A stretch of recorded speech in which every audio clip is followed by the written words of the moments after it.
Thank you very much. Good evening, everyone, and welcome to this interesting planning meeting this evening. We have only a couple of items, but the first one could be fairly complicated. We'll see. Do we have any apologies for absence, please? I've received apologies from Councillor Collings, and I can also see we've got a number of councillors online. If they can confirm they can hear us when I call their name. Councillor Pressland.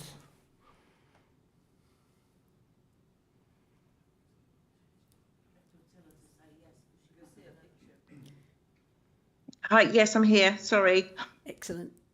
Thank you. And as a visiting member, I can see we've got Councillor Haftley online. You can hear us? He was there, but he's not anymore, is he? Does he want to be?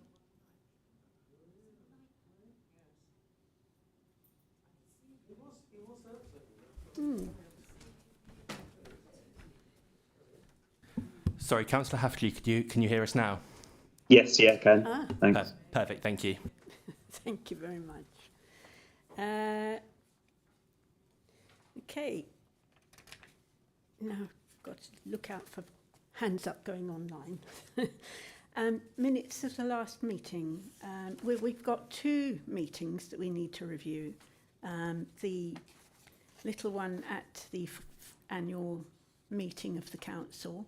Do you have any questions on that one? Page 3 of the minutes. No.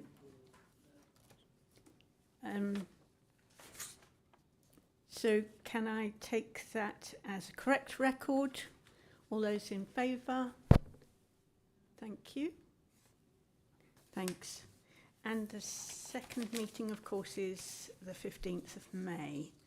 Do you have any questions on that one? No? Correct record? Yes, we didn't get a seconder. Thank you, Councillor Templeton. Can I take that as a correct record? I'll propose Councillor Templeton second. Is that everyone in favour? Thank you very much. Okay, declarations of interest. Members are asked to declare any disclosable pecuniary or affected interests in respect of any matter to be considered at this meeting. Any member with a disclosable pecuniary interest in a matter should withdraw from the meeting when the matter is under consideration and should notify the Democratic Services Officer in attendance that they are withdrawing as they have such an interest. If the disclosable pecuniary interest is not entered in the register of members' interests, the monitoring officer must be notified of the interest within 28 days. Councillor Zaruddin. Thank you, Chair. I wish to declare a pecuniary interest in agenda item number 6, application reference 25/00123/AFUL. The property in question is owned by me, and as such, I'll be withdrawing from any discussion or decision on this item in this meeting. Thank you. As item 6 is the final matter on today's agenda, I intend to leave this meeting following the conclusion of item 5. Yeah, that Thank makes you. sense. Thank you. Councillor Smith. Thank you, Chair. I will likewise declare an affected interest in item 6, as I have privately advised Councillor Zahiruddin in advance of his application in relation to this matter, so I will not take part in that decision. Okay, and you can withdraw as well if you want. Thank you very much. Okay. Any urgent items of business, please? No, non-notified, Chair. Thank you. So we move on to the first item that we're looking at, which starts on page, what was it? Sorry. 13. Right, page 13. Can we have the officer's report, please? Thank you.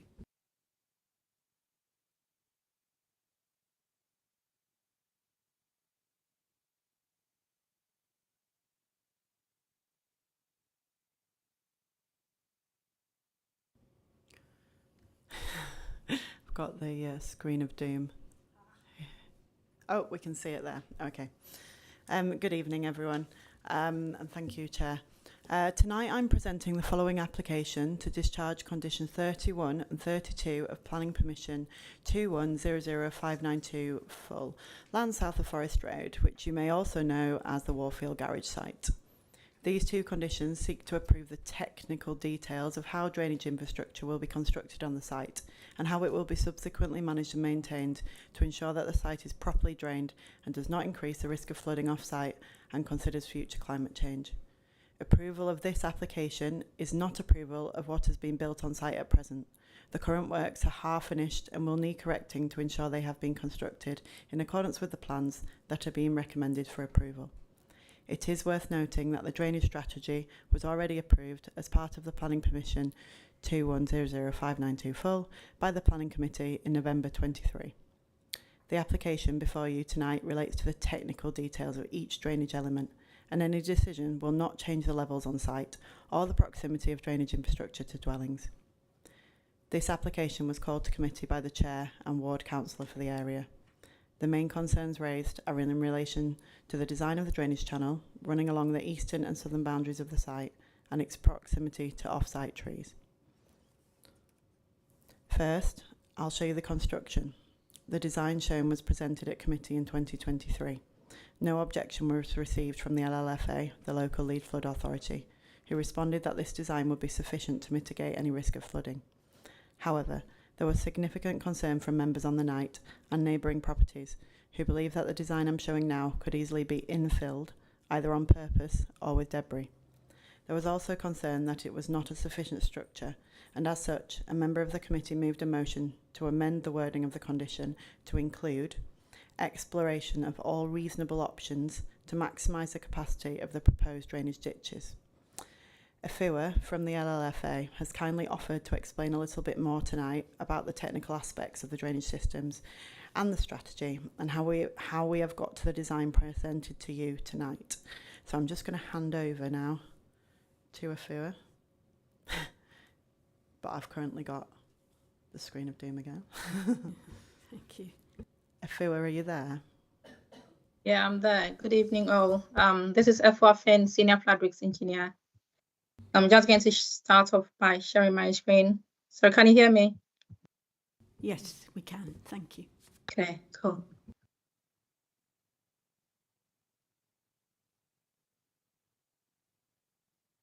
Okay, so this presentation is to give an overview of the drainage strategy at the Warfield Garage site, and then also to provide an explanation of how we've come to the overland flow route design, which we are currently seeking approval at this committee.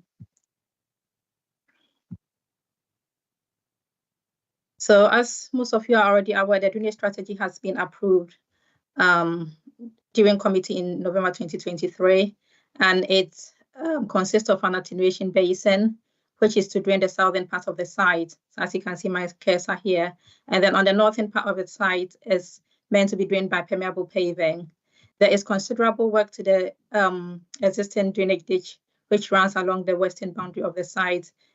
This includes realignment of the ditch and then also enhancement of the existing capacity of the ditch. So effectively, the drainage strategy is to reduce the runoff rate from the existing groundfill rate from 102 litres per second to 9.6 litres per second. So this offers a 70% betterment. Because the site is generally flat, some ground raising was required at the southeastern section of the site. So as you can see my cursor here, to allow for gravity flow into the basin and then onward flow into the ditch. So as I said, the drainage strategy has already been approved. And then it's worth noting that we got financial contribution from Red Road to improve drainage works along Forest Road, which has been implemented. And currently the scheme is working satisfactorily to prevent flooding on Forest Road. And then as things stand on the site, because of the realignment that has already been put in place, it has been reported by the owner of Fantacom that there has been improved drainage and there is no longer flooding on his site or on his property. The object of contention at this committee is basically to determine the suitability of the channel on the eastern and southern along the boundaries of the site. So I'll go ahead and give a little bit of overview of how we've come to the current design. So as part of the original application that was approved in November, a pre-model, a pre-development and development model was undertaken for the site. So you can see on the left side of the screen, this is the pre-development model. And what you can see is what happens when there is excessive rainfall to the point that existing drainage network gets overwhelmed and then water starts to flow over land, which is called overland flow route. So we have to, it's worth distinguishing between the overland flow route, which is when drainage is overwhelmed, from underground drainage networks, which is your pipes and your manholes, which will ordinarily take flows in your day-to-day rainfall up until when they become overwhelmed, and then they start to exhibit these characteristics as you can see on the screen. So the pre-development model was such that when water flows over the land, the whole of the site, as you can see, in many areas was going to flood. And then there was also flooding in residents' properties and gardens to some extent. When the drainage strategy was introduced into the model, a post-development model was produced. So as you can see, the basins and attenuation features that were introduced onto the site have actually eliminated the 1 in 1,000-year flooding event, which is very extreme on the site itself. But as you can see, there is increased flood risk on the southern boundary. So as you can see, it's in that blue line. So that has to be catered for. And then also along the southern boundary here, if you can see my cursor as well, there is overland flow route there. So we had to make sure that that is catered for in the design. So if you can just have a quick look at the pre-development and post-development model comparison, you can see that there is still going to be some flooding in the neighboring gardens, as was in the pre-development model. And that is the intention of the overland flow route, is not to eliminate the flooding that currently exists in people's back gardens. It's just to make sure that any overland flow route is routed along the southern and eastern boundary of the site, and then onto Warful Street, and then into the cart. So that is the principle behind the overland flow route. So it's basically not to increase flood risk to the site itself and then also to the neighboring properties. So I've already made some of the points already, but I'll still go through this. So the function of the overland flow route, as I said, is required along the southern and eastern boundary. It's not to increase flood risk to existing properties. It's to act as an overland route to cater for the 1 in 30 rainfall intensity and above. What we mean by that is an average rainfall depth of 50 millimeters. So it is overland. I have to emphasize that it is overland, and it's not to cater for your day-to-day rainfall, which will normally seep into the soil or find its way into the drainage network. So this is extreme rainfall. It is intended to be dry below the intensity that I've spoken about, and it's not intended to flow during the less intense day-to-day rainfall. It is not to intercept groundwater. It is not to act as subsurface drainage. So it's not to act to drain water in the soil on your day-to-day or after the rain has stopped. That is not the intention of it. And it's very important to note that, and I'll explain the reason why further down. And I've also stated that it's not to substitute for drainage required for the development or the land drainage of gardens. And that is why you have the sustainable drainage systems to cater for that aspect. It's not to increase the risk of flooding on Forest Road. It's not to undermine the pavement of Forest Road. And it's not to make the Forest Road unsafe for pedestrians. So just a quick overview of one of the most important aspects of the overland flow route. So this is the bit that goes northward and then opens up into Forest Road. So as you can see, I'll just zoom in a little bit here. So the green line you can see is the overland flow route channel. And I must say that it does not continue all along Forest Road into the cart. It just opens onto Forest Road. And that is the scenario that is mimicked in the existing scenario, that overland flow route just opens onto Forest Road, and then it flows on Forest Road in very extreme rainfall events. So that is the principle of the overland flow route, to mimic that scenario. I'll just zoom out. Okay. I think it's worth mentioning at this stage that the alignment of the ditch has changed since it was approved in November. So before, in this section here that is marked in red, it was a little bit offset from the fence on the eastern boundary, but now it's been realigned back and it's more closer to the fence. And I did an assessment on what the impacts of that will be, and I concluded that it's not going to have any effect on the overland flow route because water will still continue to flow in the channel so long as there's a defined route for it and along the eastern boundary. So moving on to the design considerations for the channel, it has to be an open channel. It's not meant to be an underground feature for reasons that I'll come on to later. It's meant to act as an overland flow channel and not to take water from underground soils. And as the planning condition dictated, we are looking to maximize the capacity and as reasonably as possible. It should not intercept groundwater. It should not take water from the soil. And as I said, it should not substitute the drainage required for residential gardens or people's back gardens.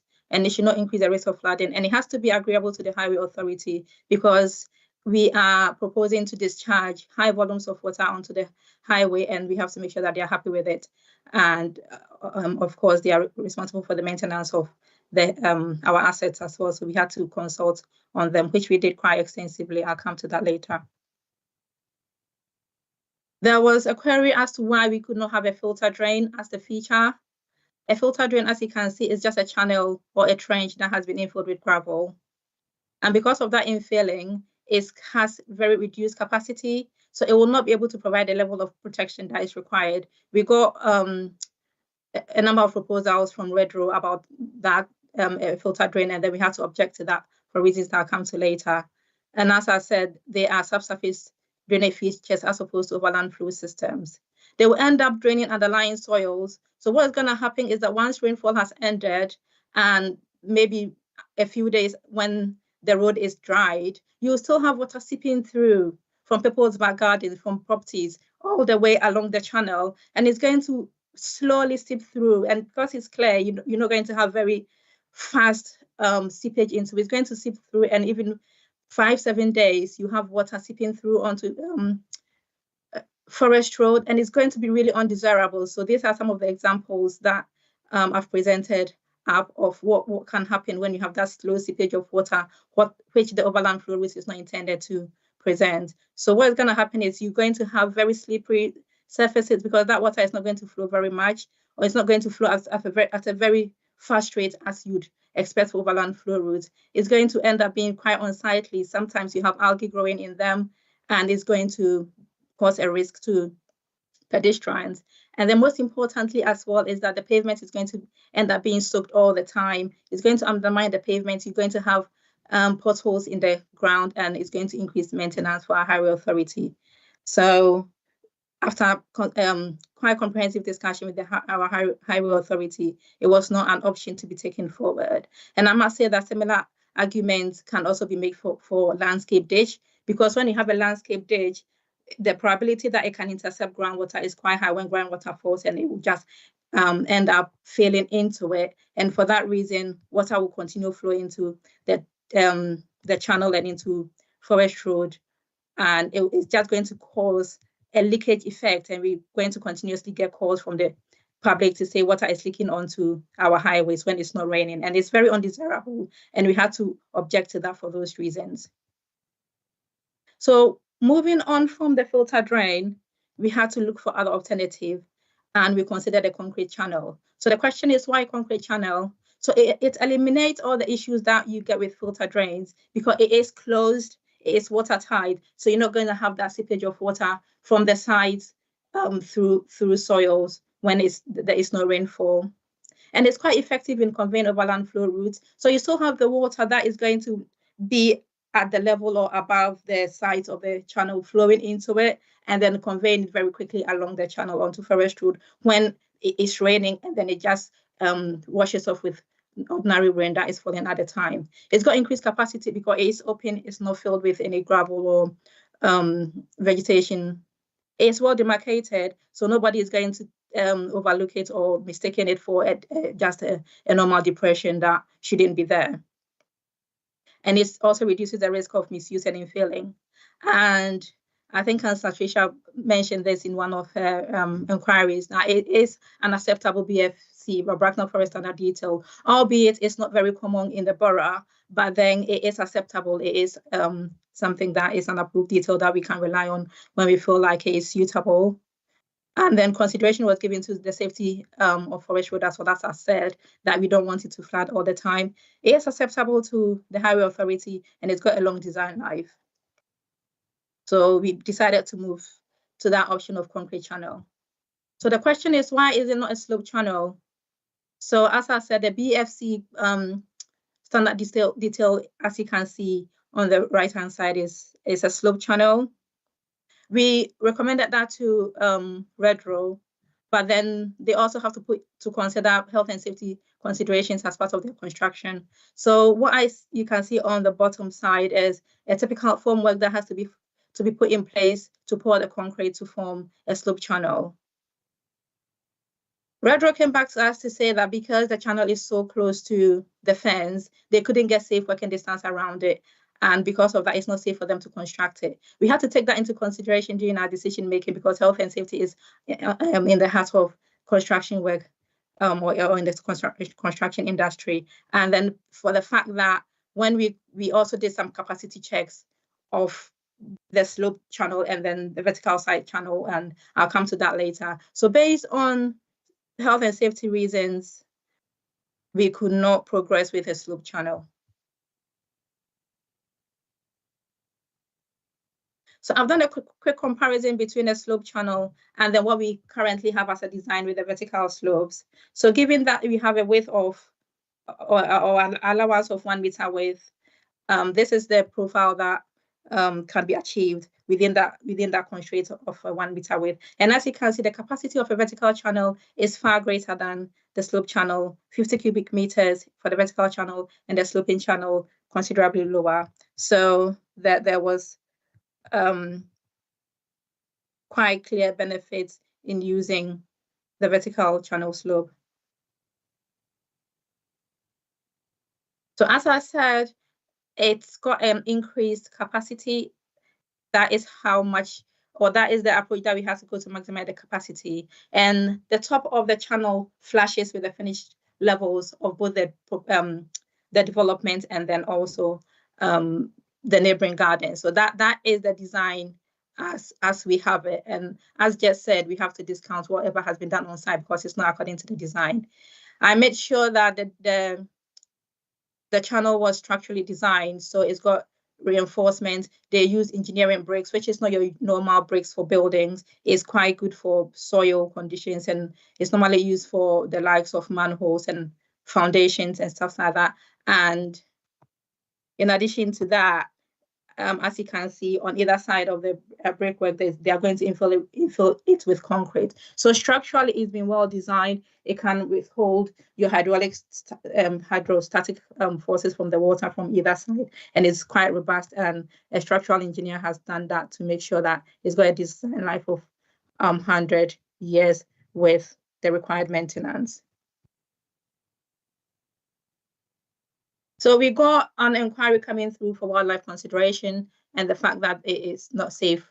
The vertical slopes have got some limitation for wildlife. So we have liaised with Redrow this afternoon to introduce a ramp along sections of the channel. And it is such that there are ramps located in every garden. So there's about 21 ramps all across. And I did an assessment, and the whole volume of the ramps is about 0.2 meter cubic, 0.2 meter cubic, yeah, 0.2 cubic meters. So I made a decision that it's going to have negligible impact on the capacity, because as we looked at, the capacity was 50 cubic meters, and then reducing that by 0.2 was quite negligible. And I concluded that it's got an overall better capacity compared to the other options that we looked at. I think this has come out in Jess's email to concerns about what plot is it? Is it, yeah, plot 8? Yeah, plot 18, which is the bungalow.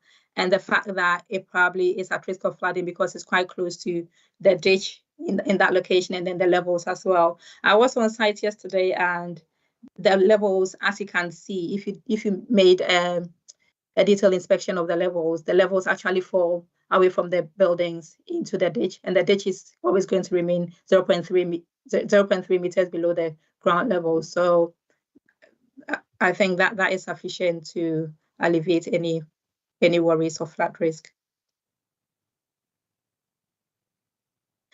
Management and maintenance regime has been agreed, and as you can see on the screen, is the ditch is expected to be inspected every 6 months, or as and when required when residents raise any concerns.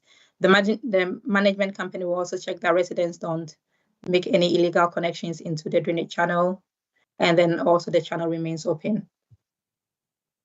So in conclusion, this is the most feasible option that we have come out with, given that we considered all other options. It is an option that is acceptable to the LLFA, it's acceptable to the Highway Authority. It meets a planning consideration for maximized capacity, and then we've also been able to establish a robust management and maintenance.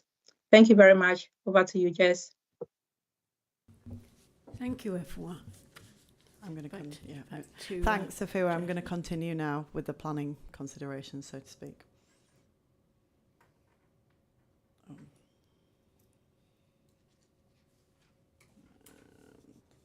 Screen of doom comes back.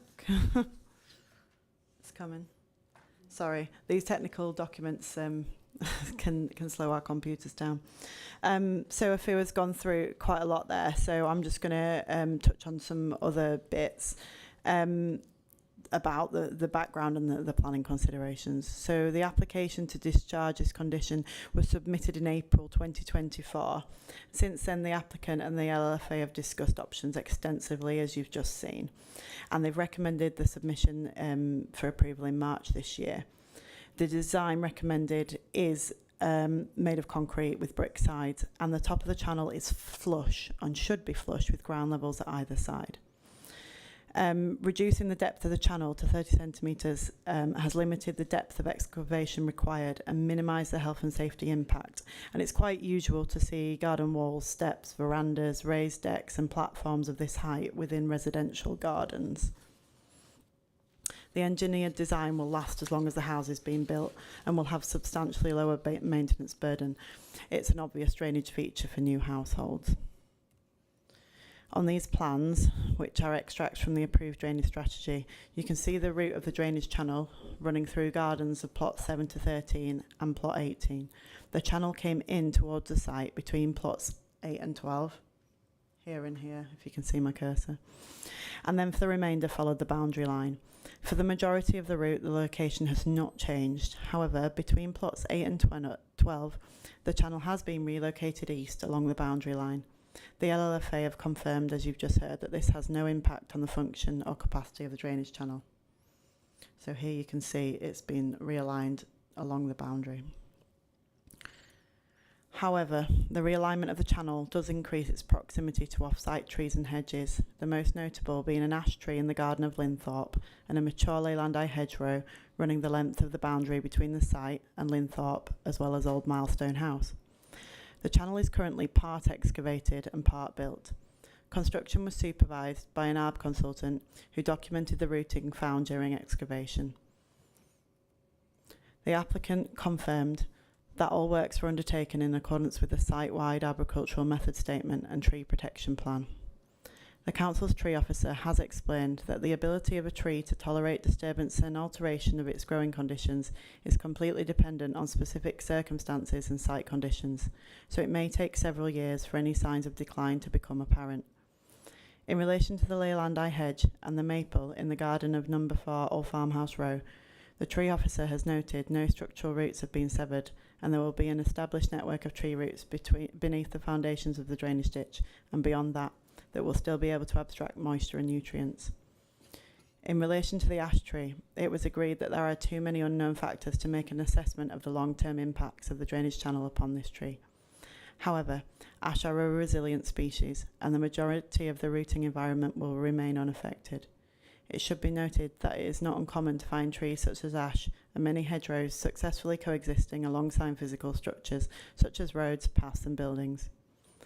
Recommendations have been made by the tree officer to minimise impact on off-site trees, and these have been carried forward by the applicant. A non-permeable membrane will be used to line the pouring of concrete in the proximity of tree roots, and sensitive excavation with an air spade will be used in the RPA of the ash, willow and blackthorn further north. Any roots uncovered will be sensitively pruned by the supervising ARB consultant, and exposed roots will be covered in damp hessian to prevent drying out where they are to be recovered later on.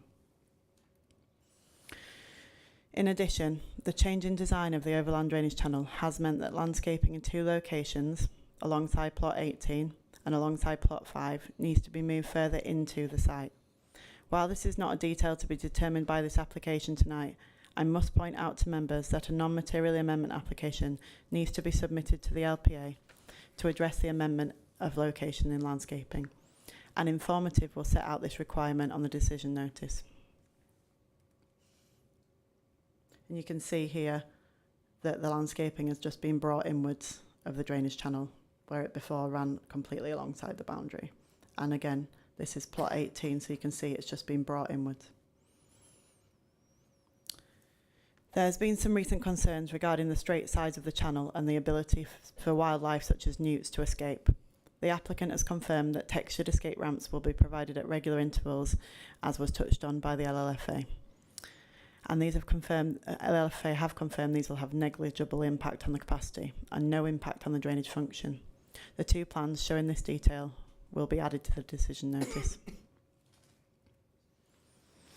The long-term management and maintenance of the channel has already been touched on by AFUA, but it will be undertaken by a management company.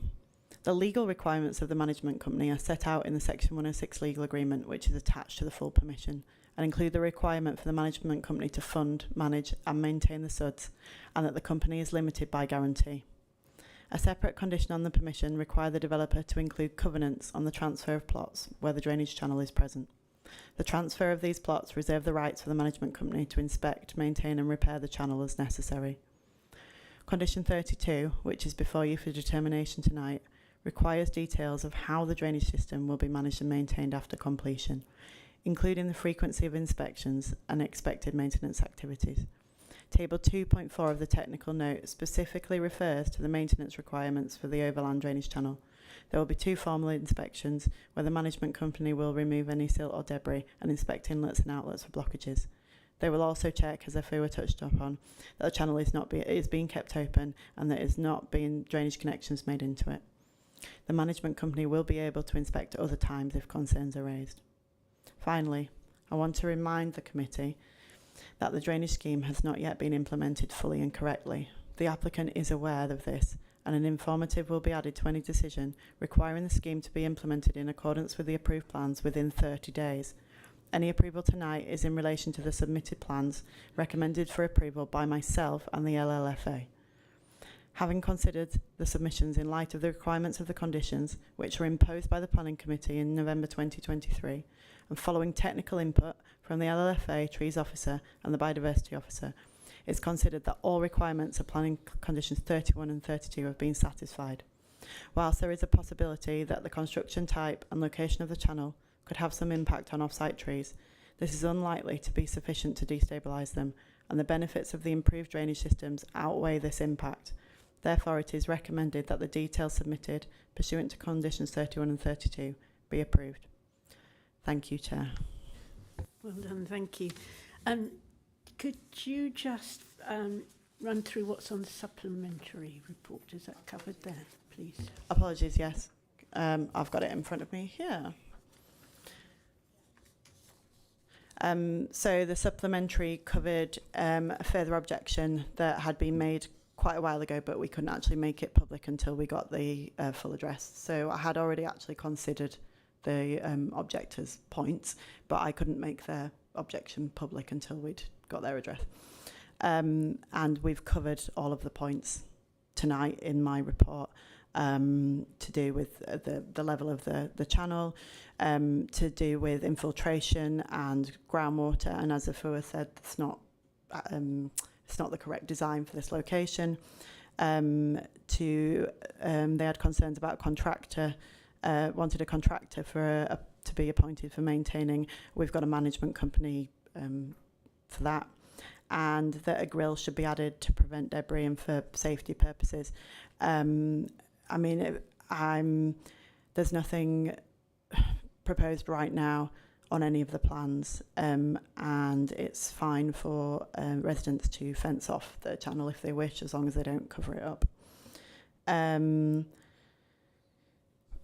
The supplementary also covered the landscaping, which I've been through tonight, and how an NMA needs to be submitted to deal with that. And it also amended one of the plans, which just added one sentence to deal with the management company to make sure they're checking that the channel is kept open and that no connections are being made into it. I think that's everything. And then just to suggest to recommend the two informatives be carried forward, which is that the applicant would have 30 days to ensure the implementation is correct, and that an NMA needs to be submitted within 30 days to regularise the landscaping. Thank you very much. I hope that's clear enough. Yes. Through you, Chair, I think there was also the addition of 2 plans indicating the wildlife escape areas, yes. which have been I'd forgotten those. yeah. Yes. added further. Sorry, yeah, that Thank too. you.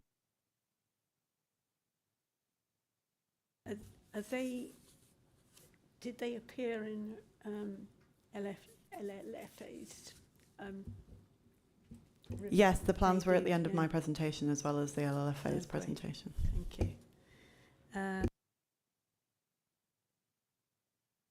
Questions, Councillor Smith? Thank you, Chair. I was under the impression that this was a pre-commencement condition. We saw on the site visit on the weekend that the site is not only commenced but quite well developed. I appreciate that's not a material consideration to our decision tonight, but I think it's important that that goes both ways, and particularly I think there's the risk that the fact that they've started building some of this could create a pressure to accept. So I'm just wondering if the officer could confirm that that hasn't in any way prejudiced the advice, and I think particularly in relation to the impact that it has already had on the tree roots, and whether if it wasn't in the condition it was now, would we have pushed to have the channel located, where it was originally shown? Through you, Chair. So I'll pick up your first point about how they've already started on site. So they hadn't actually started this particular element until March, which was when the LLFA's response was made public, which stated that the LLFA was happy with the design. At that point is when it commenced. And as you've stated, I can't take that into material consideration. And the informative has noted that, where it's not implemented correctly, it will have to be done within 30 days, or of course we can consider enforcement action. We did actually ask Red Road to stop when we had reports from residents, and they did stop for an amount of time, and as far as I know, they did stop again when we asked them again on site. So 2 times they've stopped until we've dealt with these details. And also, it's not provided pressure in any way, because we've had this in for over a year now. So, we've taken our time to go back and forth with the LLFA, and we haven't come before you until, that drainage design's complete. Obviously a tricky one. Thank you for that. Sorry, I think there was a second part to the question. It was just specifically with regards to there's discussion in the report and in your presentation on the damage to the tree roots, and whether, if they hadn't already commenced with building it, would we have otherwise pushed for the channel not to have moved and to mitigate the impact on that. So in terms of the sort of location and design of the channel, there's always going to be that trade-off, and that's what a planning balance is. We either had much less capacity and much less impact on trees, or we went down the route which, you know, was recommended by, asked for by committee through a condition, that we took all reasonable options to maximise the capacity of that channel, and that's what we've gone and done. You know, together with the applicant, obviously, who's put a lot of work into this, and the LLFA, who've scrutinised this consistently. So I think bringing this design, the concrete, the more structured design inland by, you know, for that 100 metres, if that, and by such a small amount, it would have still had an impact on the trees. It wouldn't matter where, you know, if it was a metre further into the site, it would still have had an impact on the trees, maybe a slightly smaller impact, but I think there would have still been an impact. And we've looked at the planning balance here, and the drainage benefits in this situation outweigh what's an uncertain and unmeasurable impact on the trees at this point, and they could, you know, be just fine. It's one of those things where they have every chance of being fine. They're mature specimens and they're resilient specimens. So yeah, we have every belief that they could be fine. They should be fine. But you know, this is an impact that I have to present to you. Thank you. Yeah. Do you have a follow-up at all? No? Councillor Virgo. Sorry, Chair. I have quite a few questions, actually, so forgive me. I might be very dumb here, because some of this I just don't get, right?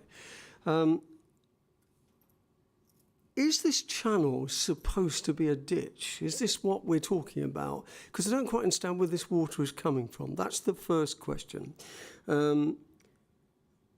The second question, from I understood from a drainage officer, do I get that this is going into Forest Road ditch? Do I understand that? Because I didn't quite understand it at all.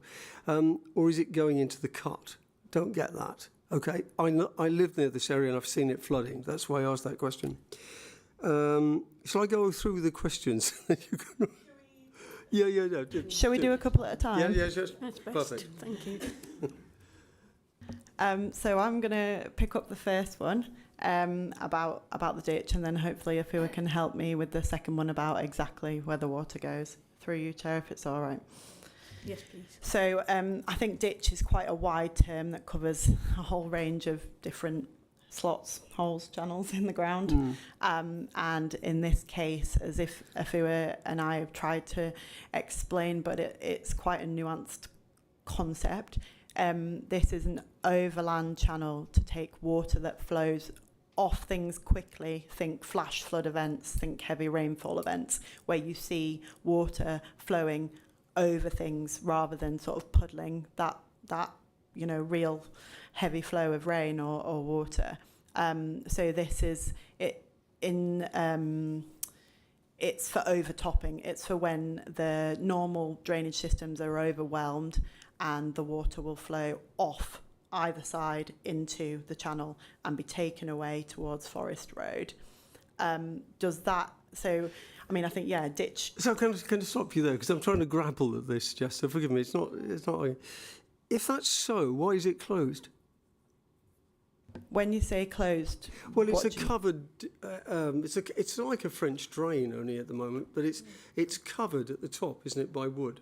Well, the timber capping, which has been seen on site, is not approved and is not for approval tonight, and that's what we're saying about this 30 days to implement it correctly. Right. So to be clear about this, because I don't understand a word of this until we've kind of got down to details. The topping that the designer has made by the company is incorrect. It's like a lid that has been asked for by residents, and yet it's not okay because it means that the ditch of the channel, whatever you want to call it, is not open. So yeah, it's not approved through this tonight. It's not on any of the plans, and we don't approve it. So to go forward on that argument, it's not doing the job that it was designed to do. Because you said it's surface water coming across, not water that's a stream in the ground. It's going across the ground and therefore is trying to escape somewhere, and you're trying to provide an area below the ground that it can escape through. That's the idea of it. Yeah, we're trying to give it a route, a channel, essentially, to get off the site. No, and I'll say it again and again, any decision tonight is on the plans in front of you, and nothing shows any lid covering anything at all. There is no lid, there is no covering, there's no timber, there's no decking. That's an after feature that needs to be removed. And yeah, because, well, I can't say that it's stopping the function, but what I can say is we haven't thoroughly assessed whether it can or can't. We don't have that information right now, so we're not saying that it's okay. And that's why we've put an informative saying 30 days to put this channel in accordance with the plans in front of us. Okay, that's the first point then. If we go pursue this, if it's an open channel, which the council prefer, what is to stop that getting completely blocked up? Because I've seen this myself in houses, indeed my own. And, in these constant maintenance, what will happen? Things fall into it. Things grow in it amazingly. Actually, they grow in gutters, because birds drop it in the side, and then it grows, and so on and so on. It's got water in it, so they can't inspect that every month. Well, no, it's twice a year, isn't it? Yeah, but that's, with respect, I don't think that would be enough. Well, through you, Chair, if it's all right. This is, so we can't put nothing there. We have to put a drainage feature there to move that water as we've gone through. And this is the lowest maintenance as you're going to get in terms of a drainage feature. I mean, if you have a land drain, a French drain, you can't see it, so that's difficult to keep an eye on, whether it's getting blocked or not. An open system like this, the residents will be able to see it every day if they want to. They can easily report to their management company that there's something wrong with it, it's getting blocked up. And within the covenants, they are required to keep it maintained and open at all times. So because it's concrete and because there's straight sides, well, you're not going to get root ingress like you would for a standard highways ditch that you see every day. You're not going to get the same amount of things, just siltation, for example. It's not going to silt up because you just won't get that flowing into it. And there's a management company that, they're limited by guarantee, they're appointed, we have to check their credentials, that it's kind of pretty tight in terms of the way that they exist. And I mean, Afua can come in if she wants to, but I'd say I'm sure from my knowledge that this is the least maintenance heavy of all type of drainage system. Why did the development company, please, decide to put a cover on it? I think they were concerned, or actually they weren't. I know that it was residents raised concern about safety, but there are other options that are less, concerning and don't cover the channel up and wouldn't be, something that we need to deal with through planning. Could I just pursue the question of where it goes to on that second part? Through you, Chair. Okay, can I come in then? Oh. Did you want me to come in? Yes, please. Thank you. Okay, so as the current scenario exists, the overland, when water normally it rains and then it overwhelms the ground, it just flows into low-lying areas. And that is the area that I showed. It will be on the southern boundary or the western boundary, and then across or around the site. And then it just opens up onto Forest Road. So Forest Road is normally, when there is very heavy rainfall, it's normally going to act as an overland flow route. It's because it's lower than all the surrounding areas. It will just collect water from all the surrounding areas from eastwards and then into the cut. So that is the existing scenario, that all the water in the rural or developed areas south of Forest Road is just going to flood or find its way into Forest Road and into the cut. So that is what has been replicated for the overland channel, that once it gets diverted around the development on the eastern boundary, it opens up into Forest Road, as would be the scenario. There's not going to be a chance for us to route it all the way into the cut, because we just don't have that space to do that, and we are replicating what is existing.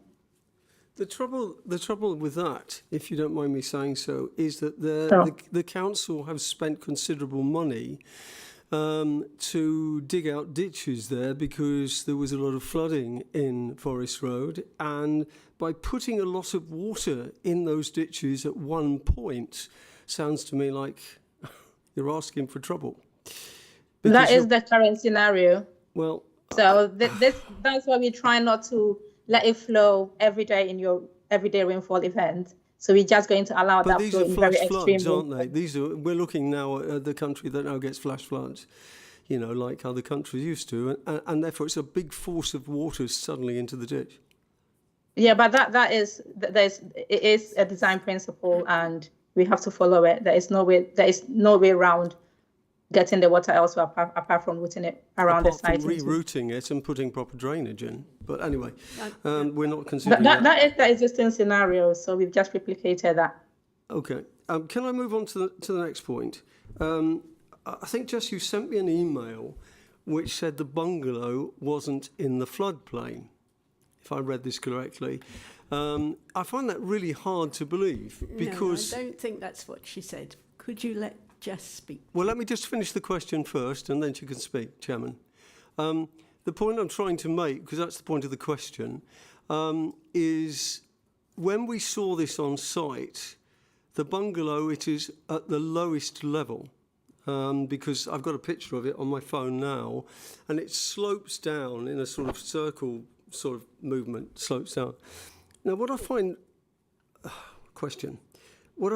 strange is that we put this next to about 1.5 meters of bungalow, and this sounds madness to me. So that's the question. To answer, please. I think my email said to you exactly that the bungalow was 1.8 metres above the drainage channel. And whilst it might be, is it the lowest point on the site? Matt will know. Well, it certainly looked it. No, I don't think it is the lowest point on the site. Whilst it's lower than some of the other houses to the plots to the southeast, it's still 1.8 metres above that drainage channel, which is, you know, and the drainage systems on site, which is what we are looking at tonight. And the level of that bungalow and all the other houses were actually determined at planning application stage, so they're not something that we're dealing with tonight. Are the details tonight going to put that house or any others at risk of flooding? No, absolutely not. Well, I disagree totally, actually. Can I take one from Councillor Haffajee now, please? Councillor Haffajee, would you like to ask? Thank you. Yeah, I think you pretty answered most of this. It's about the cover again and the lid, and in particular, how are we going to make sure that any cover that might happen at some stage, either as part of something that's officially done or something that the house owners is going to make sure that someone's not going to sort of cover up these wildlife ramps, and also newts obviously out and about at the moment, especially in the wet weather we're having. How are we going to sort of protect those from that might be in the ditches now and stuff? Officer? Thank you, Councillor Haffajee. Yeah, so we've got a couple of methods here, and hopefully if one doesn't work, the other one will, and so on and so forth. So to start with, we've said quite clearly that the management company needs to inspect that they're being kept open. We also have a number of residents and neighbours that regularly keep us updated with what's going on site. And of course, we can take enforcement action if we see that fit. If the developer at a later date wants to come back with maybe an alternative option because there's still safety concerns, then we'll have a look at that. I think that there are other options that do not interfere with this drainage channel whatsoever, like putting a small fence at the end of the garden to stop cats wandering that way. I don't know, but there are many options that don't interfere with the drainage channel if there are ongoing safety concerns from residents, but covering it is something that we do not think is helpful, and we will work with other residents, enforcement and also the management company to make sure that it stays open. I hope that helps. Okay, and access to the ramps will be part for wildlife will be part of that consideration for newts and hedgehogs and whatever. Yes, they form part of the plans that are being recommended for approval, and so they have to implement it in accordance with that, and it should be kept, you know, as per the designs, and that's what this, you know, planning condition does. It sets those plans in stone. Thanks. Thank you very much. Could I just go on with my question? Because I did have Yes, several, Madam Okay, Chairman. so we'll return to you. Thank you but very much. We must take a few others. I did ask at the very beginning, Madam, I had a few questions. Yes, If you let's want me to stop and continue. I'll come No, back to me, please that's quite happy continue. with that. Please continue. Okay. Could I just ask then, following Councillor Haffordgee's point, why didn't we consider, I mean, I think he has a good point about that. Why didn't we consider putting a wire mesh all along that channel so that would stop any animals getting in, i.e. rats or whatever? Why didn't we think of that? Yes, please. Well, I think it's the case with a lot of applications that are put before us, is that often there are things that we think of, but we only assess what's in front of us, and that is... But we take advice, don't we? Specifically, the case here is we have assessed exactly what's been put in front of us. Okay, could I just move on to the bungalow? Because when we were on site, we asked a question about the flooding, because I think everyone was concerned about it. And the foreman said to us, we're going to avoid any flooding. So there was obviously a question of flooding that they also considered. To avoid that, they're going to put up a wall. As I understood it, a concrete wall. That's what the guy said to me anyway. I wonder if you confirm if that is right and whether that's approved or... Yes, please. So yeah, this is what happens when we go out on site and it's half finished. It's hard to kind of picture what it's going to be like when it's finished. Matt's going to bring the plans over so you can see. There's a retaining wall. So the finished floor level for the bungalow, off the top of my head, I think I know it's 56.25. I've studied these plans way too much. And so it's 1.8 metres above the bottom of the drainage channel. And then it has a short level sort of patio area behind, and then a retaining wall. And then the garden slopes down from there. So that's, I believe that retaining wall is not built yet, and that's what the foreman was referring to. Back at Planning Committee in November 2023, I actually remember Matt here showing cross-sections of that. And so if you want to know, just for your own sort of benefit, I'd go back and take a look at those. But as I've said, those levels and the bungalows already approved, so we're not going to go back into looking at those details. Could I ask the question that would be waterproof cement put in there? Quite a detailed question for me right now. Okay, well, I can do it as a condition. I mean, you can't put a condition on a condition, though. Okay, well, it's a suggestion anyway. Look, the last point I have is the maintenance. What happens when the maintenance company goes bust? Which is possible in this day and age. What do we pick up the problem, or who deals with it? Would it be helpful to instate that the residents' former management, their own residents' management company name?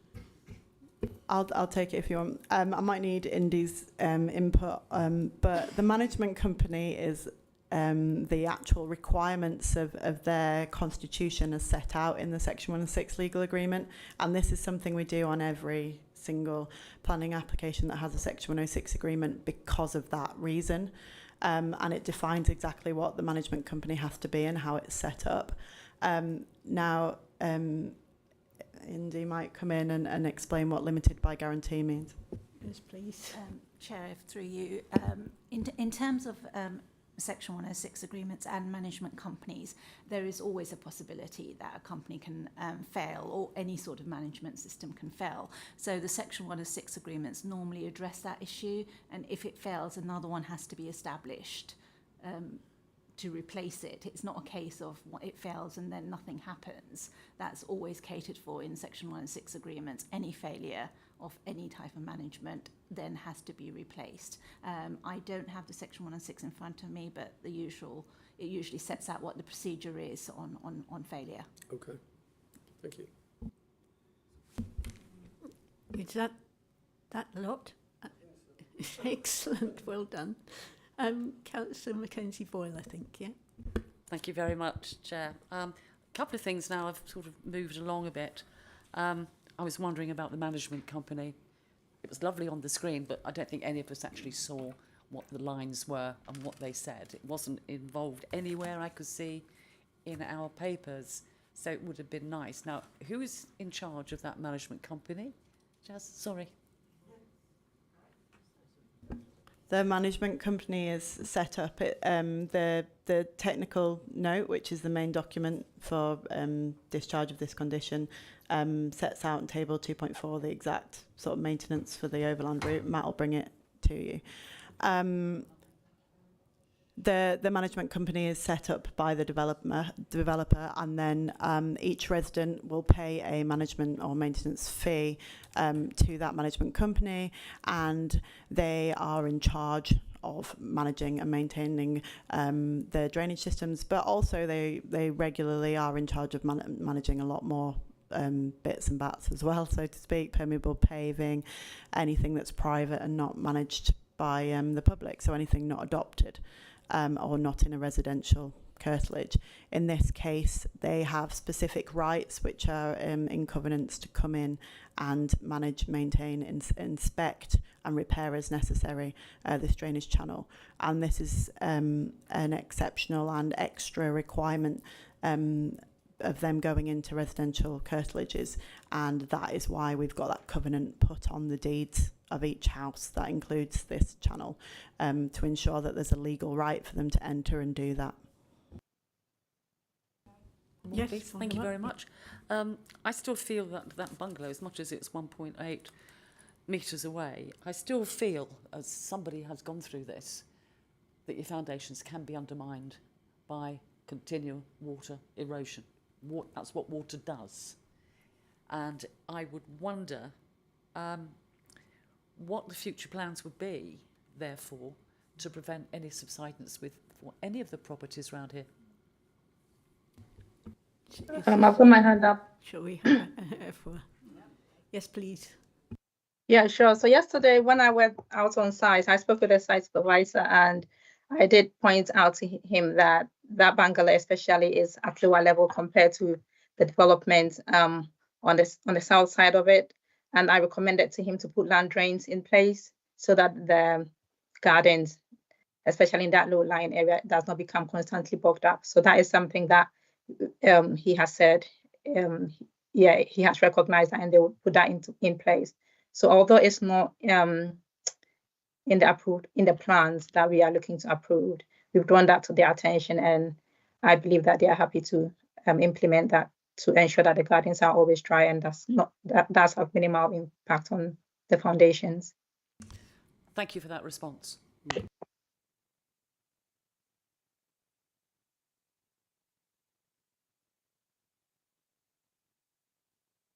Thank you. Do you have another? No, you're right. Something. Sorry. Oh, Councillor Smith, please. Thank you, Chair.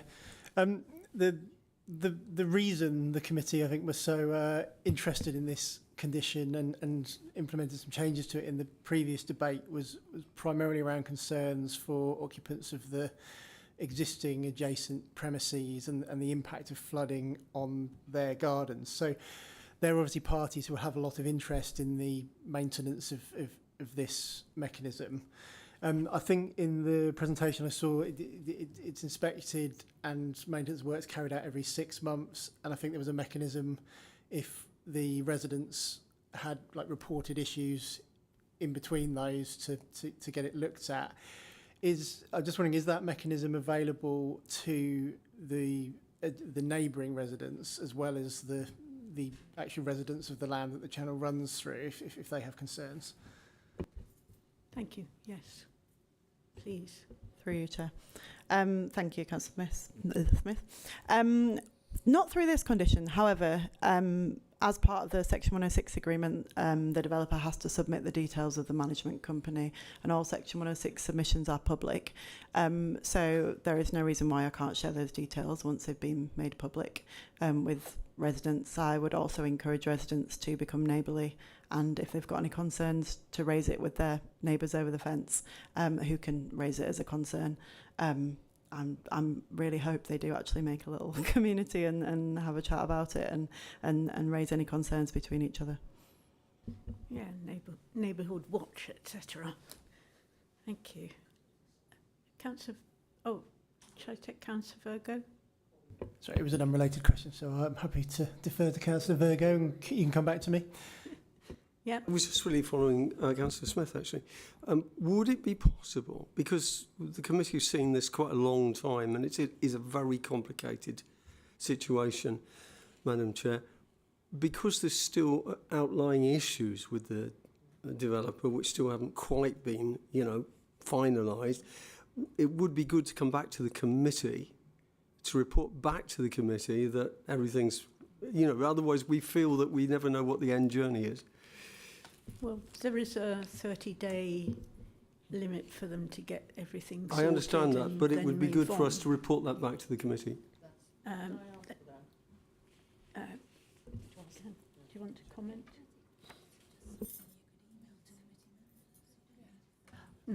Through you, Chair? Yes.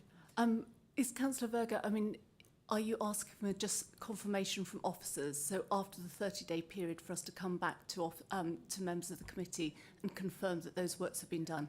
Yeah, and Yes. just give a quick briefing on where we are and what's happened. Yes, certainly I can do that. Brilliant, thanks. Thank you.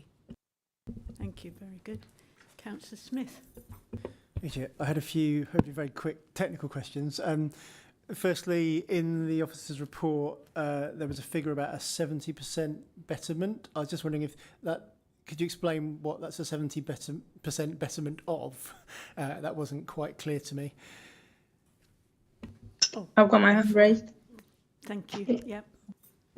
Yeah, sure. So the existing site had a garage, so that it makes it a brownfield site, and it didn't have any SATS feature, so water would just run off and then discharge it onto Warfield or onto Forest Road. So that discharge was 102 litres per second. That was calculated. So comparing that to what has been proposed on the site, which is 9 litres per second, that is where you get your 70% betterment from. So that is the comparison between introducing SATs onto the site and then the pre-development runoff from the garage.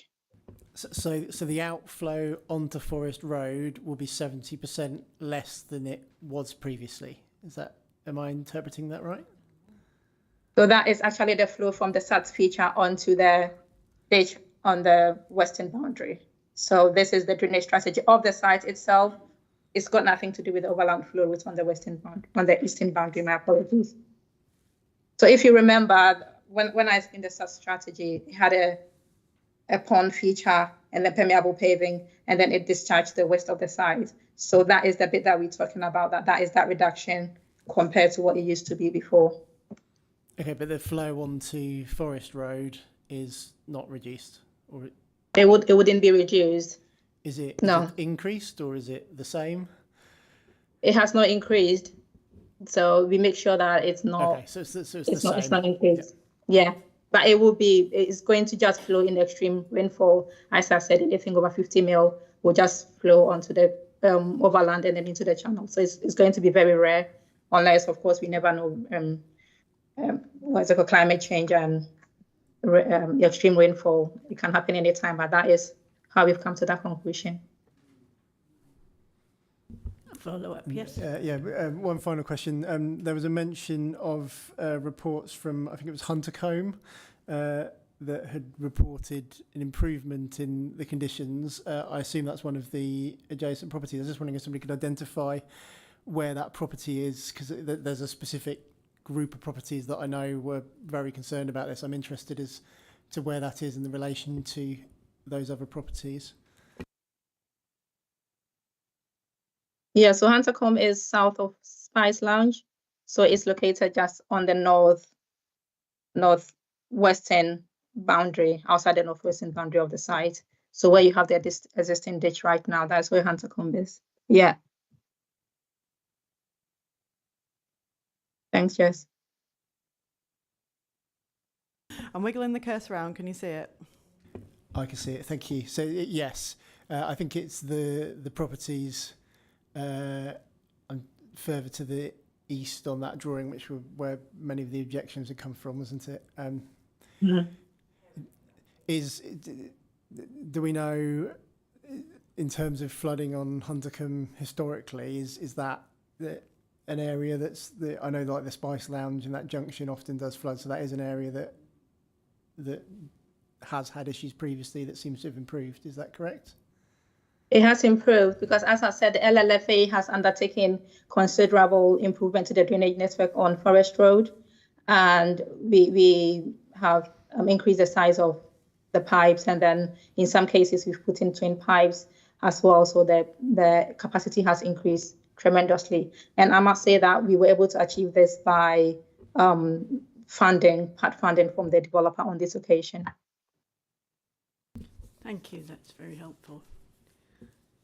Anybody else got any questions for the case officers and LLFA?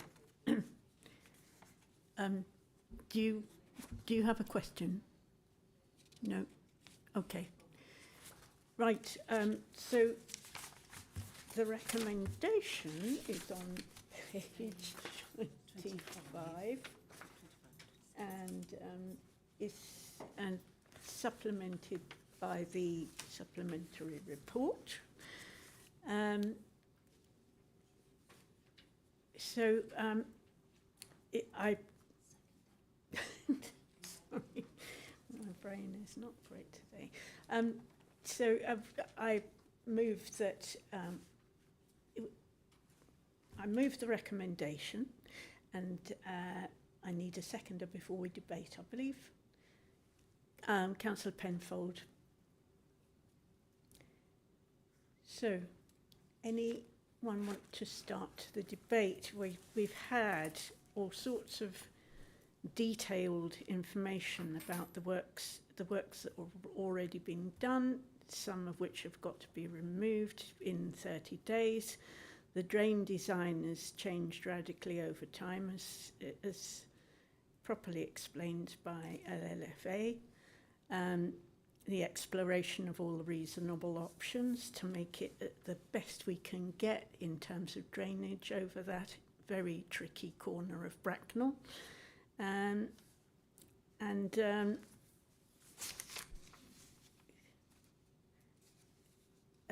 So all of those.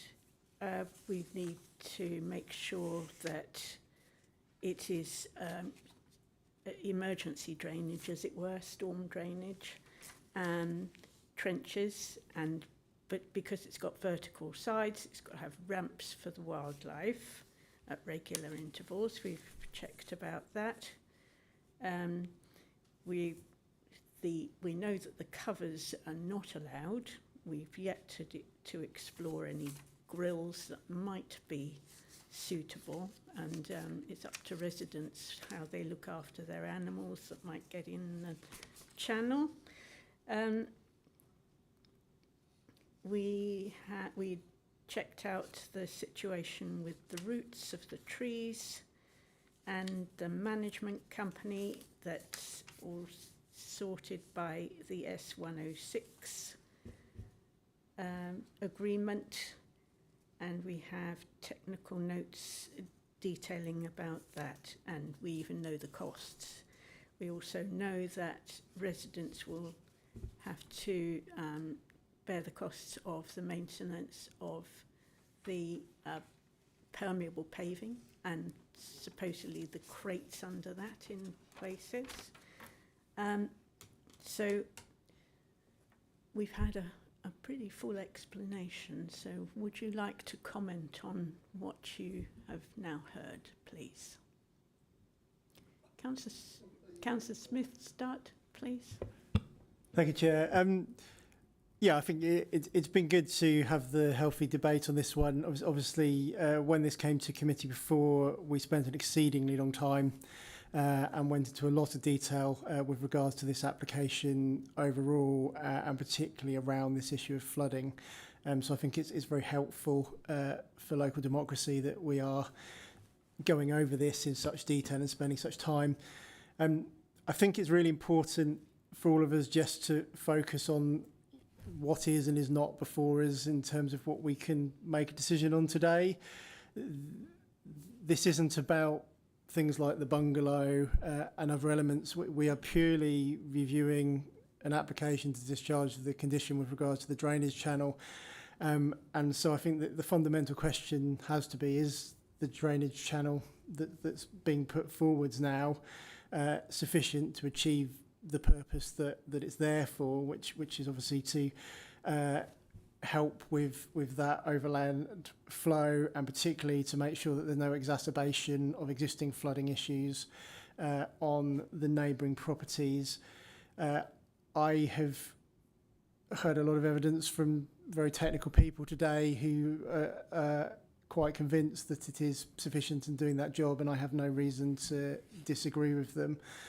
So I think on that basis, subject to anything else raised in debate, I'm inclined to vote to approve this today. I do just want to raise a point with regards to the fact that we're only hearing about this now. This was supposed to be a pre-commencement condition. I fully appreciate that. The fact that the applicant has commenced is not something that we can consider in the decision, but I only get certain opportunities to speak as a councillor, and I think that it would be remiss not to pass comment.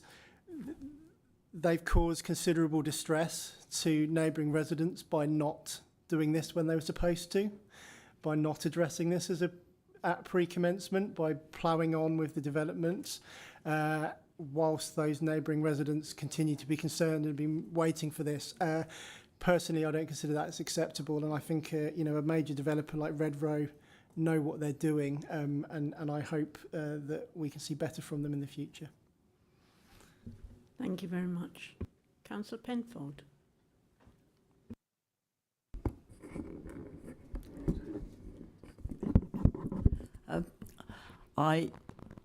We've heard a lot of technical details. A lot of the questions that had been in my mind have been answered. I go along with what Councillor Smith was saying. I think a certain amount of reassurance, and I know the bungalow is a side issue, but that was one of the worrying points, that it was going to have more support on the raised land. So I would go along with this. Thank you. Thank you very much. Councillor Hayes. Yes, carrying on from Councillor Smith's notice of things, it's the detail at the very end, and when you're summing up, when we decide whether or which way, the council notes, and this is what it states in the last penultimate paragraph of the supplementary we had today. It states that the applicant has not implemented the scheme in accordance with the approved plans. This we all agree with. What I would like to see, that 30 days is in there in this conditioning, that if it isn't, and it's not just a matter of waiting for it and having it, when it gets to 30 days from today's date, if it hasn't been accomplished, then I do wish to see it back and forth in front of us before we go any further, because if that is a legal requirement in the conditions, I do have concerns on that 30-day. Thank you. Yes. Through you, Chair, if I could just respond to that, Councillor Hayes. So we're here with this application in front of us, and if members are minded to, it would be approved. It wouldn't be a matter that could then come forward or come back to the committee for further consideration. But what I've undertaken to do is that after 30 days, I will email all planning committee members and confirm whether or not the the works have been undertaken, we can ask the developer to provide us with photographic evidence, and obviously we can visit the site to determine that. And then obviously, if the works haven't been undertaken in accordance with the approved plans, then we can decide the appropriate course of action from there on. Thank you. Thank you. Councillor Mackenzie Boyle. Through you, Chair. Is that not too late? Sorry, Joe. Is that not too late? I think the point is that we're determining the conditions application tonight. Obviously, if the works aren't done and it's not remedied on site, then we have all the options open to us in terms of enforcement action. And I think it's likely that it would be considered expedient to take action because the works that have been undertaken thus far on site don't work as a drainage system. So what we're saying is you're going to be looking like Hawkeye, looking at this development, making sure that the residents will not be undermined at all. Yes, the committee's concerns are noted, and obviously we will convey them. I think a representative of the developer is here, but we will convey them directly to the developer. Thank you. That has then given me a lot more confidence, I have to say. So I am minded then to approve this as it stands. Thank you. Councillor Virgo.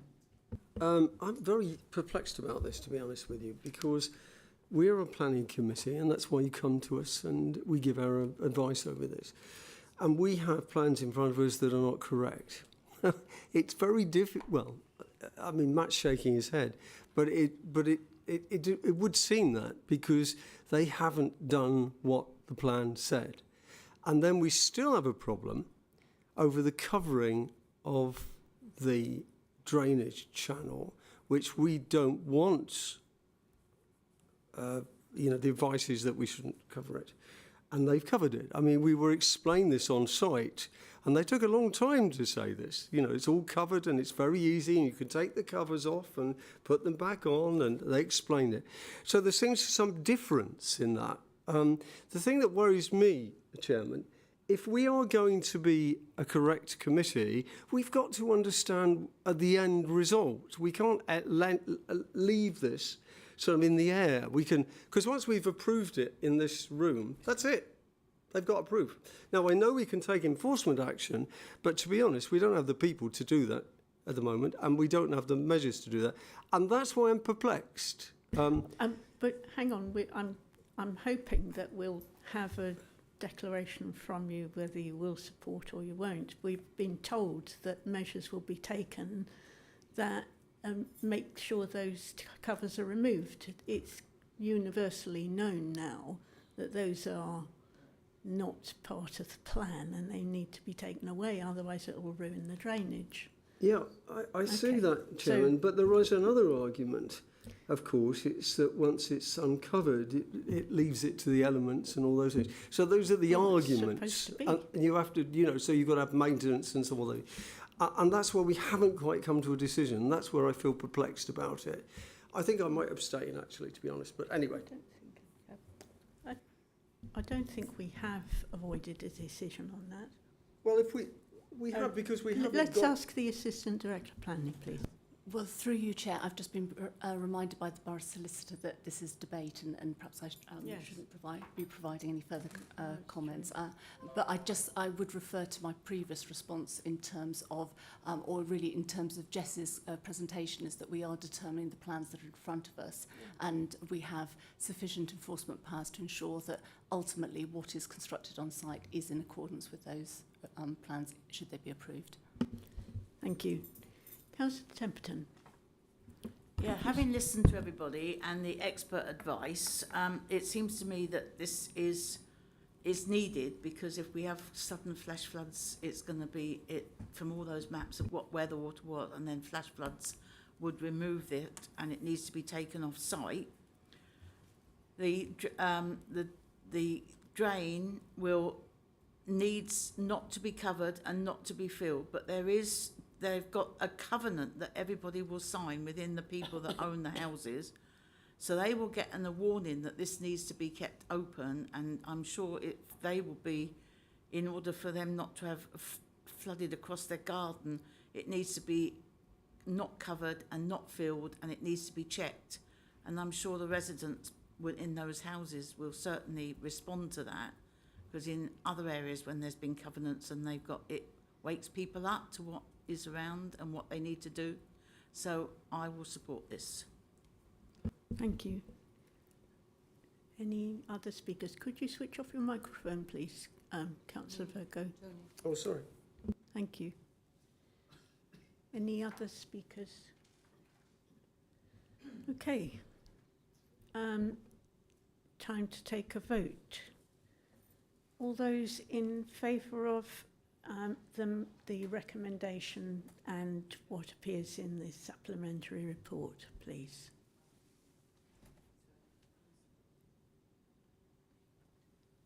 That's 8 in favour, Chair. And those against? That's none against. Abstentions. And 2 abstentions, Chair, so the motion is carried. Thank you very much. Thanks. So, our next other item, should I say, is the... thank you for your attendance. Thank you very much. Yeah. We'll have a couple of minutes break for those who want or need to leave to disappear. Thank you.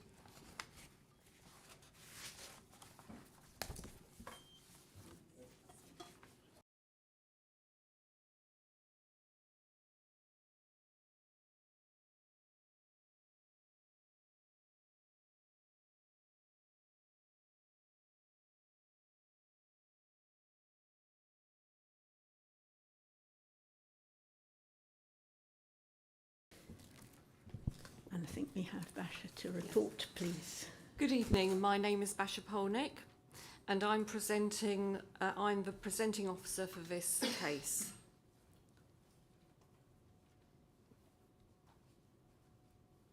I think we've got a bit of a delay.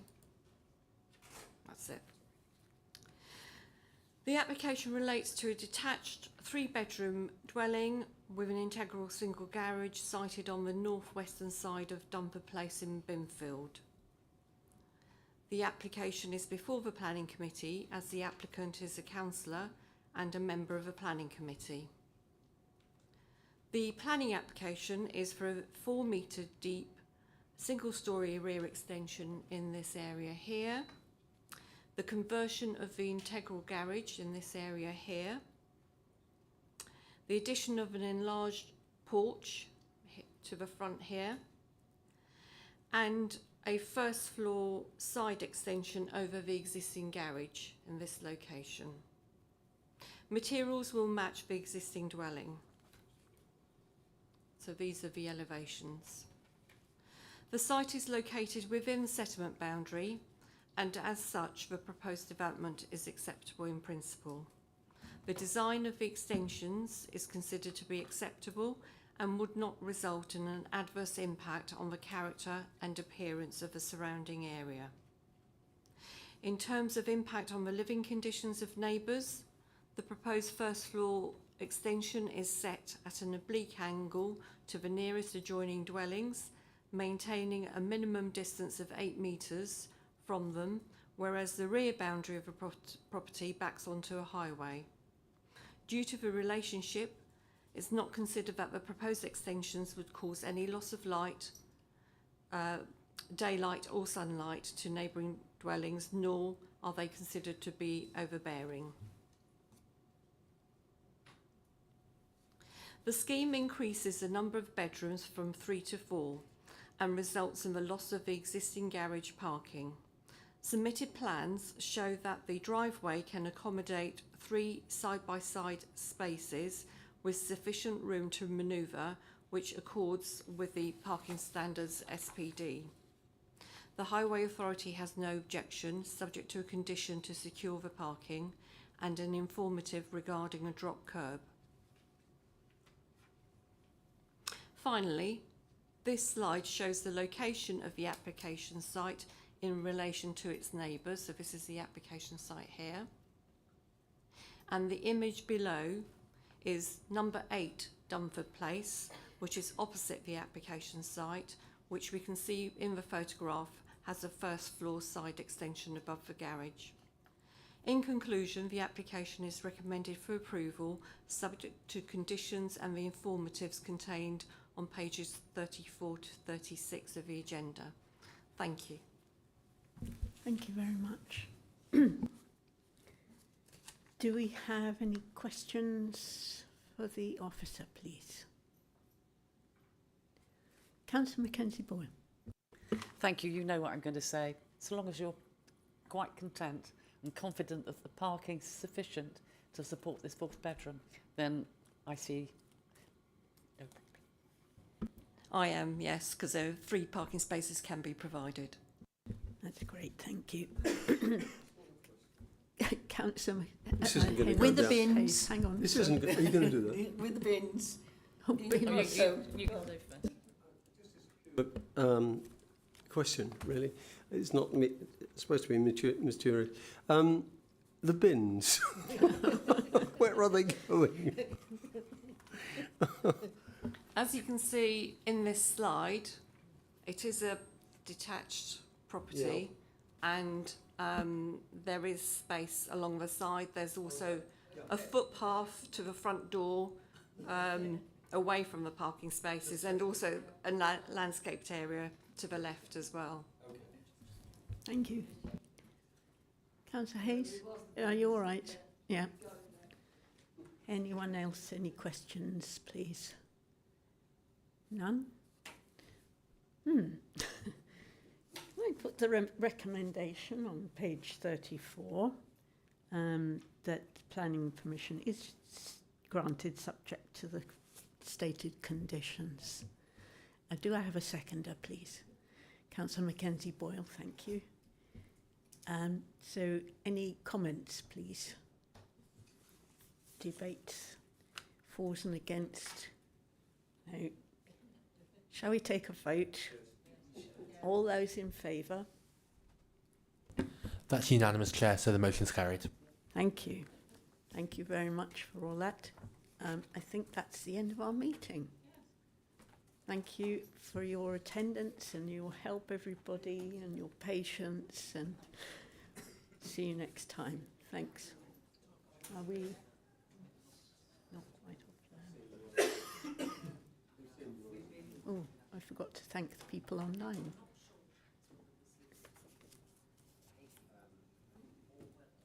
Thank you. Thanks. Thank you. Thanks. See you.